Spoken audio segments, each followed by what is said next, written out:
دوبيس تسجيلات الفنك.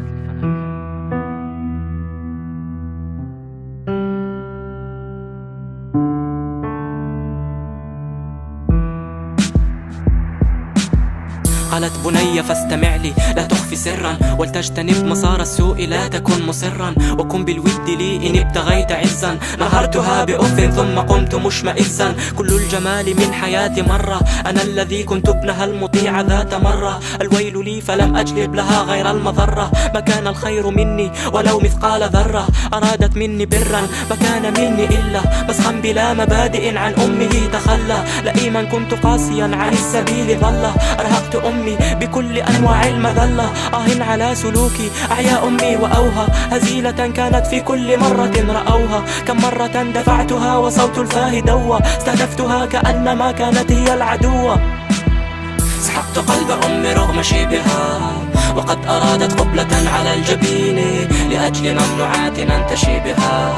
أهنتها وقلت لا تخاطبيني. سحقت قلب أمي رغم شيبها وقد أرادت قبلة على الجبين لأجل ممنوعات أنتشي بها. أهنتها وقلت لا تخاطبيني.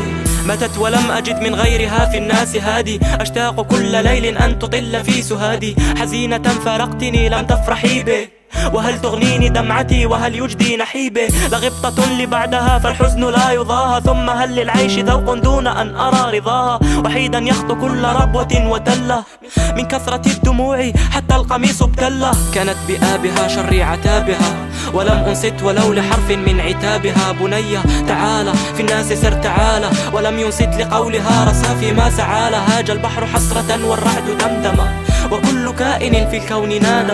هذا حال الإنس ضعيف عندما يردي إدراكه لكي يقفو العناد. سحقت قلب أمي رغم شيبها وقد أرادت قبلة على الجبين لأجل ممنوعات أنتشي بها. أهنتها وقلت لا تخاطبيني. سحقت قلب أمي رغم شيبها وقد أرادت قبلة على الجبين لأجل ممنوعات أنتشي بها. أهنتها وقلت لا تخاطبيني. سحقت قلب أمي رغم شيبها وقد أرادت قبلة على الجبين لأجل ممنوعات أنتشي بها. أهنتها وقلت لا تخاطبيني. سحقت قلب أمي رغم شيبها وقد أرادت قبلة على الجبين لأجل ممنوعات أنتشي بها. أهنتها وقلت لا تخاطبيني.